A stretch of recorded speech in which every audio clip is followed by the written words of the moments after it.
সোহেল তাজ বাংলাদেশের প্রথম প্রধানমন্ত্রী তাজউদ্দিন আহমেদের পুত্র। আওয়ামী লীগের সাবেক সংসদ সদস্য ও সাবেক স্বরাষ্ট্র প্রতিমন্ত্রী। নানা কারণে তিনি সবসময় আলোচনার কেন্দ্রে থাকেন। ৫ই আগস্ট হাসিনা পালিয়ে যাওয়ার পর যেন দীর্ঘদিনের জমে থাকা ক্ষোভের বহিঃপ্রকাশ ঘটাচ্ছেন তিনি। বিভিন্ন সময় হাসিনা ও আওয়ামী লীগের বিরুদ্ধে কথা বলতে দেখা যাচ্ছে তাকে, অথচ হাসিনা ক্ষমতায় থাকতে তার এই ভূমিকা দেখা যায়নি। হাসিনা পালিয়ে যাওয়ার পর আওয়ামী লীগের লুটপাট নিয়ে সরব রয়েছেন তিনি। এছাড়া অভিভাবকহীন আওয়ামী লীগকে নেতৃত্ব দেওয়ারও ইচ্ছা পোষণ করেছেন তিনি।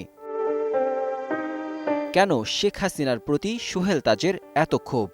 জানা যায়, সোহেল তাজ চাপে পড়ে মন্ত্রিত্ব ছাড়েন। তখন হাসিনা কোনো ভূমিকাই নেননি। এছাড়া একবার হাসিনা কোনো একটা বিষয় নিয়ে সোহেল তাজ সম্পর্কে বলেছিলেন, ওকে আমি ছাড়ব না।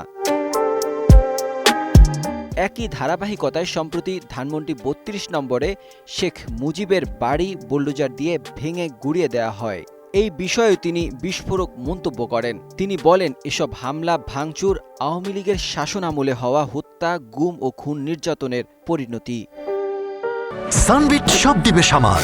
সানবিট ম্যাজিক প্রেস ডিশওয়াশিং এর মাথা ঘোরানো সলিউশন।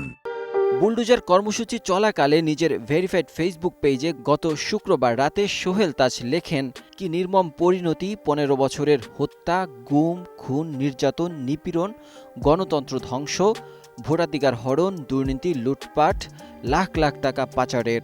জুলাই আগস্ট গণহত্যা করে আত্ম উপলব্ধি, আত্মসমালোচনা, অনুশোচনা না করে হাজার হাজার মানুষকে পঙ্গু করে, শত শত মানুষকে অন্ধ করে, ক্ষমা না চেয়ে আবার বিদেশে বসে এখন আন্দোলনের ডাক দিলে আর কি পরিণতি হতে পারে? ডেস্ক রিপোর্ট, ২১শে টেলিভিশন।